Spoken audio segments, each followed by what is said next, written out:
नमस्कार।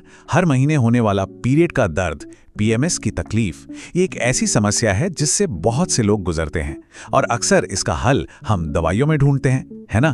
पर जरा सोचिए, क्या हो अगर इसका असली समाधान हमारे किचन में ही हो, हमारे खाने पीने की आदतों में छिपा हो? जी हाँ, आज हम इसी बारे में गहराई से बात करने वाले हैं। तो आज का हमारा सफर कैसा रहेगा? सबसे पहले हम देखेंगे कि खाने की कौन सी आदतें हैं जो इस तकलीफ को और बढ़ा देती हैं। फिर हम बात करेंगे उन डाइट रूल्स की जिनसे राहत मिल सकती है। इसके बाद हम जानेंगे कि फास्टिंग यानी उपवास कैसे एक बहुत पावरफुल टूल हो सकता है, और हाँ, इसे शुरू कैसे करें और लंबे समय तक इसके फायदे कैसे उठाएं, इस पर भी बात होगी। तो चलिए शुरू करते हैं पहले हिस्से से, दर्द बढ़ाने वाली खाने की आदतें। देखते हैं कि वो कौन से फूड ट्रैप्स हैं जो लक्षणों को और खराब कर देते हैं। अब ये सवाल बहुत जरूरी है। क्या ऐसा हो सकता है कि जो स्नैक्स हम रोज खाते हैं, जो खाना हम खाते हैं, वही हमारी इस परेशानी की असली वजह हो? अक्सर हम इस कनेक्शन के बारे में सोचते ही नहीं है, पर सच तो यह है कि इन दोनों के बीच एक बहुत गहरा रिश्ता हो सकता है। और देखिए, बात सिर्फ कैलोरी की नहीं है। अक्सर लोग सोचते हैं कि कम खाओ तो सब ठीक हो जाएगा। नहीं, असल मुद्दा है कि क्या खाया जा रहा है, और उससे भी जरूरी, कब खाया जा रहा है।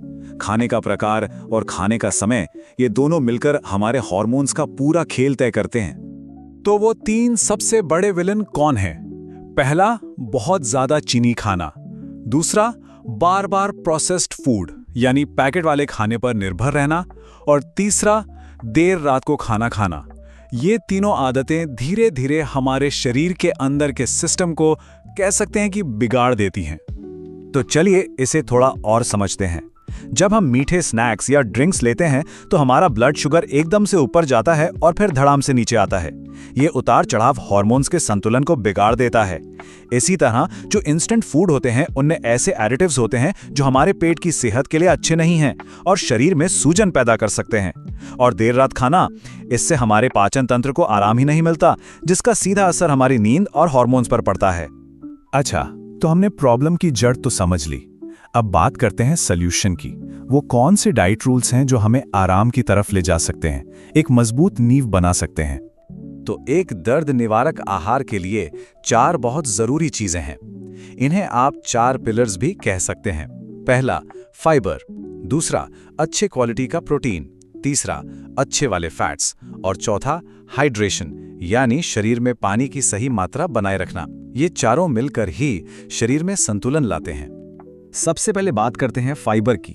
फाइबर क्या करता है? ये हमारे पेट की सेहत को अच्छा रखता है, और जब पेट सही रहता है तो हार्मोन्स को कंट्रोल करना आसान हो जाता है। ये हमें सब्जियों, फलों, समुद्री शैवाल और दालों फलियों जैसी चीजों से मिलता है। अब आते हैं प्रोटीन पर। अच्छी क्वालिटी का प्रोटीन क्यों जरूरी है? क्योंकि हार्मोन्स बनते ही प्रोटीन से हैं।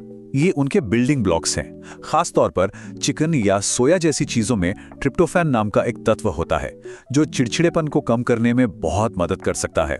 तो डाइट में चिकन, मछली, सोया प्रोडक्ट्स और अंडे शामिल करना फायदेमंद हो सकता है। फिर आते हैं अच्छे फैट्स। जी हाँ, सारे फैट्स बुरे नहीं होते। ओमेगा 3 फैटी एसिड्स जो हमें मछली, नट्स और अलसी के तेल से मिलते हैं, ये शरीर की सूजन को कम करते हैं, और दर्द का एक बड़ा कारण ये सूजन ही होती है।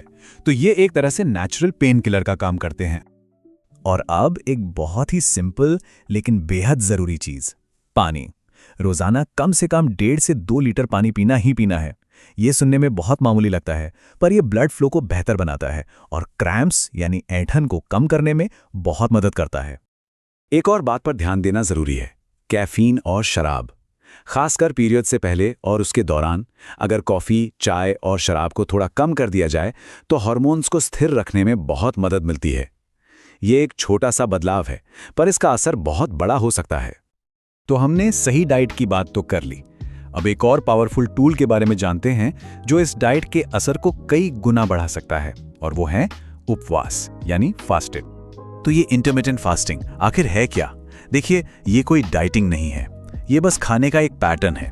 इसमें इस बात पर जोर दिया जाता है कि कब खाना है, बजाय इसके कि क्या खाना है। मतलब दिन में एक समय होता है जब आप खाते हैं, और एक समय होता है जब शरीर को आराम देते हैं, यानी उपवास रखते हैं। और इसके फायदे, 3 बड़े फायदे हैं।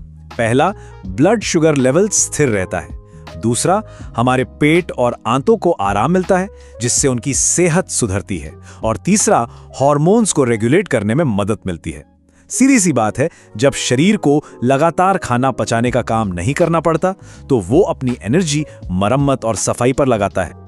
ठीक है, ये सब सुनने में तो बहुत अच्छा लग रहा है, लेकिन सवाल ये है कि इसकी शुरुआत कैसे की जाए। चलिए अब कुछ प्रैक्टिकल तरीकों पर बात करते हैं जिससे इसे आसानी से अपनाया जा सके। एक बहुत ही पॉपुलर और आसान तरीका है 16 घंटे की फास्टिंग विंडो। इसका मतलब क्या है? मान लीजिए रात का खाना 8 बजे तक खत्म कर लिया, तो ये हुई फास्टिंग की शुरुआत। फिर पूरी रात शरीर को आराम और मरम्मत का मौका मिलता है, और अगला खाना होता है अगले दिन दोपहर 12 बजे, तो हो गए ना 16 घंटे। ये शरीर को रीसेट करने के लिए एक बेहतरीन समय है। अब सवाल आता है कि खाएं क्या और क्या न खाएं।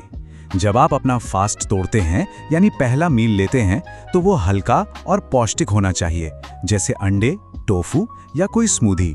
मीठे सीरियल्स या पेस्ट्री से शुरुआत न करें। इसी तरह रात का खाना भी हल्का रखें, जैसे कोई वेजिटेबल सूप या मछली। भारी खाना खाने से बचें जो पचने में मुश्किल हो। और स्नैक्स के लिए मिठाई चिप्स की जगह नट्स या दही एक बेहतर विकल्प है। देखिए, कोई भी अच्छी आदत एक दिन में नहीं बनती, तो इसे एक स्थायी आदत बनाने के लिए, लंबे समय तक इसके फायदे उठाने के लिए कुछ बातों का ध्यान रखना बहुत जरूरी है। सफलता के लिए कुछ बातें याद रखें। पहली, शुरुआत धीरे धीरे करें। पहले ये दिन परफेक्ट होने की कोशिश ना करें। दूसरी, एक छोटी सी फूड डायरी बनाएं।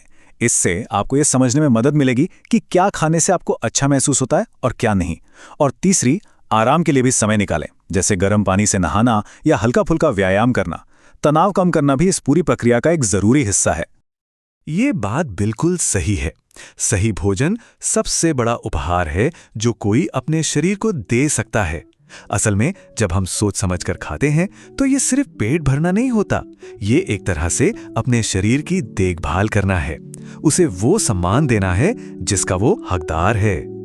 तो आज की इस पूरी बातचीत से एक बात तो साफ है कि राहत मुमकिन है और उसकी चाबी हमारे ही हाथों में है। तो अब सोचने वाली बात यह है कि इस हफ्ते अपने खाने पीने में ऐसा कौन सा एक छोटा सा बदलाव किया जा सकता है जो इस आरामदायक सफर की शुरुआत बन सके। याद रखिए, एक छोटा सा कदम भी एक बहुत बड़े बदलाव की नींव रख सकता है।